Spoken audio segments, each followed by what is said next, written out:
आज हम लोग जो है क्लास 10th एनसीईआरटी ज्योमेट्री शुरू करते हैं। ज्यामिति अब हम लोग जो है शुरू करेंगे। ज्यामिति में फर्स्ट चैप्टर जो है थेल्स प्रमेय पर आधारित है।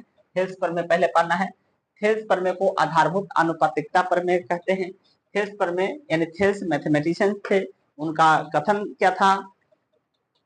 देखिए कथन पढ़ते, यदि किसी त्रिभुज की एक भुजा के समांतर, एक त्रिभुज एबीसी है, इसके एक भुजा मान लेते बीसी के समांतर, एक भुजा के समांतर अन्य दो भुजाओं को, अन्य दो भुजा ये दोनों हुआ, अन्य दो भुजाओं को भिन्न भिन्न बिंदुओं पर प्रतिच्छेद करने के लिए, जैसे डी बिंदु है और इस एसी के ई बिंदु पर भिन्न भिन्न बिंदुओं पर प्रतिच्छेद करने के लिए एक रेखा खींची जाए।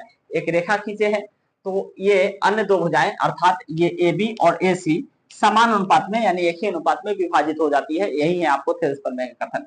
चलिए इसको इत्मीनान से समझिए। अब देखिए हमारा क्या है कि मान लिए हम लोग एबीसी त्रिभुज बनाए हैं। एबीसी एक क्या है? त्रिभुज है। एक त्रिभुज है जिसमें आपको दिया हुआ क्या है? जिसमें आपको बीसी के समांतर रेखा डीई है, जिसमें भुजा बीसी के समांतर रेखा डीई है। ठीक है, तो सिद्ध करना है कि ये जो एडी बट्टा डीबी, एडी बट्टा डीबी जो होगा सो बराबर होना चाहिए एई बट्टा ईसी। एई बट्टा ईसी ये बराबर होना चाहिए, यही हमको साबित करना है। चलिए इतना ही हमको प्रूव करना है, यानी इस भुजा के समांतर ये एक रेखा डी खींचे, इस प्रकार खींचे कि ए बी को यह डी बिंदु पर काटे, ए सी को ई बिंदु पर काटे। तो अब ये जो दोनों भुजाएं हैं ए बी और ए सी ये समान अनुपात में विभाजित हो जाए, अर्थात ए डी बटा डी बी बराबर ए ई बटा ई सी हो जाए। ठीक ना। चलिए अब हम लोग करते क्या है, तो एक लाइन हम लोग बनाते हैं रचना। क्या बनाते हैं? रचना। रचना में हम लोग क्या करेंगे, तो अब देखिए यहां से ई से इस भुजा ए बी पर एक लंब डाल देते हैं। ई से एक भुजा जो है हम लोग यहाँ पे लंब डाल देते हैं, ई एन डाल देते हैं, और डी से ए सी पर लंब डाल देते हैं। डी से ए सी पर जो है एक भुजा लंब डाल देते हैं, इसका नाम हम डीएम रख देते हैं। यहाँ से लंब डलाया है, परपेंडिकुलर है। ठीक ना, यानी डी से डीएम लंब एसी पर तथा ई से ई एन लंब ए बी पर डाला।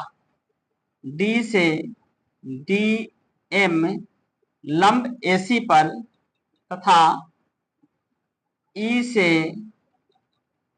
एन जो है लंब डाला है, ई से ई एन लंब है ए बी पर।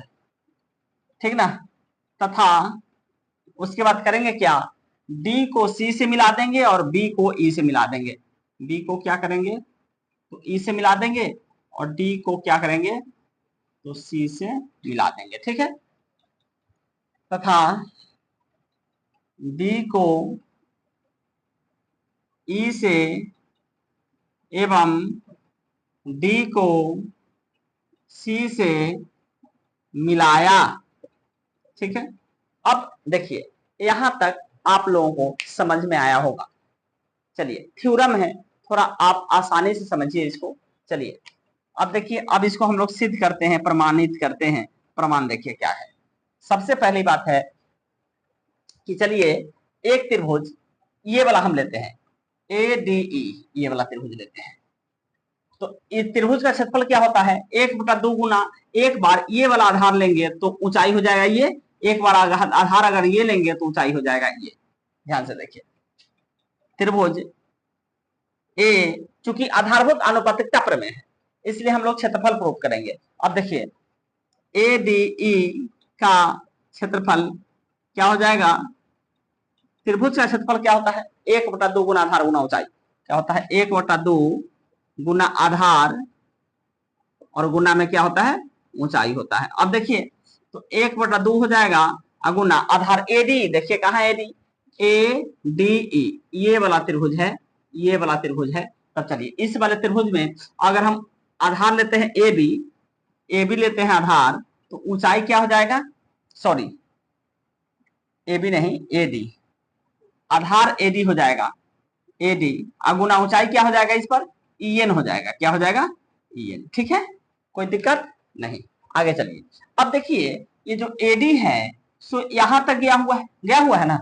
अब चलिए एक त्रिभुज हम ये डी ई बी डी ले लेते हैं, क्या ले लेते हैं, ये वाला त्रिभुज बी डी ई, त्रिभुज बी डी ई का क्षेत्रफल, और ये क्या हो जाएगा, ये हो जाएगा 1/2 अगुना आधार, देखिए इसका क्या हो जाएगा, आधार हो जाएगा डीबी हो जाएगा, क्या हो जाएगा, डीबी हो जाएगा, अगुना ऊंचाई देखिए ये डीबी जो है सो यहां तक ए बी तक गया है, ये डीबी है सो जो ऊंचाई इस पर होगा वही ऊंचाई में इस पर भी होगा, यानी ई एन होगा, क्या होगा, ई एन होगा। समझ में आया।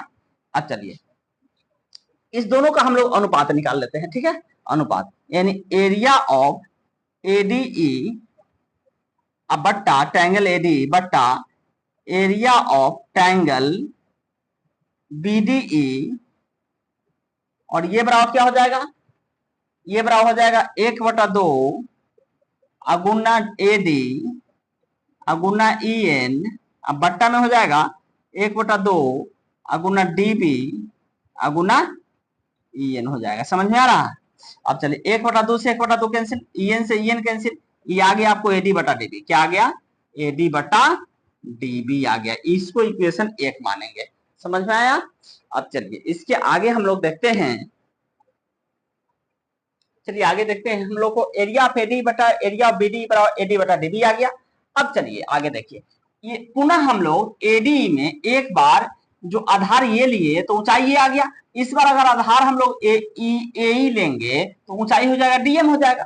तो चलिए पुनः अर्थात पुनः त्रिभुज एडीई का क्षेत्रफल क्या हो जाएगा, तो फिर हो जाएगा आपको 1/2 अगुना आधार देखिए ए हो जाएगा तो ऊंचाई हो जाएगा डीएम हो जाएगा, ए अगुना हो जाएगा डीएम हो जाएगा। ठीक है, अब देखिए, अब यह देखिए यह जो ए है सो इसी तक गया है, तो अब देखिए इसमें एक त्रिभुज डी ई सी यानी ये वाला त्रिभुज, ठीक ना, इसमें भी आधार होगा ईसी, तो ईसी देखिए ईसी जो है सो ईसी जो है सो ए तक गया है, यानी एसी पर जो ऊंचाई होगा वही ईसी पर भी होगा।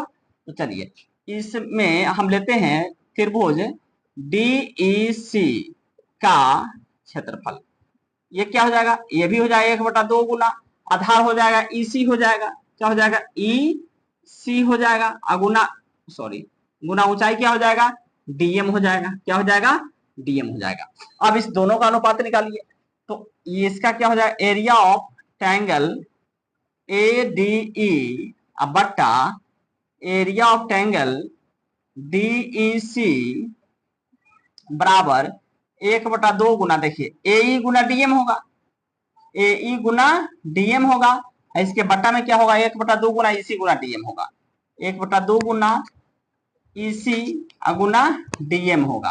अब देखिए 1/2 से 1/2 कैंसिल, डीएम से डीएम कैंसिल, तो ये बच क्या गया, ए बट्टा ईसी बच गया। ठीक है, अब देखिए इसको अब हम लोग क्या करेंगे, जरा ध्यान से देखिए, एरिया ऑफ एडी ऊपर देखिए, इसमें समीकरण 1 से इसकी तुलना कीजिए, एरिया ऑफ एडी बट्टा में एरिया ऑफ बीडी है, इसका एरिया ऑफ डीईसी है, यहाँ एडी बट्टा डीबी बराबर ए बट्टा ईसी आ गया, तो हमको यही ना प्रूव करा था एडी बट्टा डीबी बराबर ए बट्टा ईसी, बट यहाँ पे क्या है कि एरिया ऑफ एडी बट्टा बीडी है, यहाँ पे एडी बट्टा डीईसी है, तो इसका मतलब कि हम अगर प्रूव कर दे एरिया ऑफ बीडी अगर डीईसी के बराबर है, यानी ये जो एरिया ऑफ बीडी इसका क्षेत्रफल जो है अगर इसके क्षेत्रफल के अगर बराबर आ जाए, इस त्रिभुज का क्षेत्रफल इस त्रिभुज के क्षेत्रफल के अगर बराबर आ जाए, तब ये दोनों भी बराबर हो सकता है ना जी। तब हम करते क्या है, ये देखिए जरा ध्यान से, इस त्रिभुज को और इस त्रिभुज को देखिए, ये त्रिभुज और ये त्रिभुज दोनों ही आपको एक ही आधार, देखिए इस वाले त्रिभुज का भी आधार देखिए डी है, इस वाले त्रिभुज का भी आधार डी है, एक ही आधार डी पर स्थित है तथा समांतर रेखा डीई और बीसी के बीच स्थित है। इसका मतलब यह हुआ कि इसका जो एरिया होगा सो इसके एरिया के बराबर होगा। अब देखिए चूंकि लिखेंगे, चूंकि त्रिभुज BDE तथा त्रिभुज DEC एक ही आधार DE तथा समांतर रेखाओं DE और BC के मध्य बने दो त्रिभुज हैं, इसलिए इन दोनों का एरिया जो होगा, एरिया ऑफ BD और DEC दोनों आपस में बराबर होगा। यानी area of BDE triangle BDE और ये जो होगा सो बराबर होगा एरिया ऑफ ट्रायंगल DEC।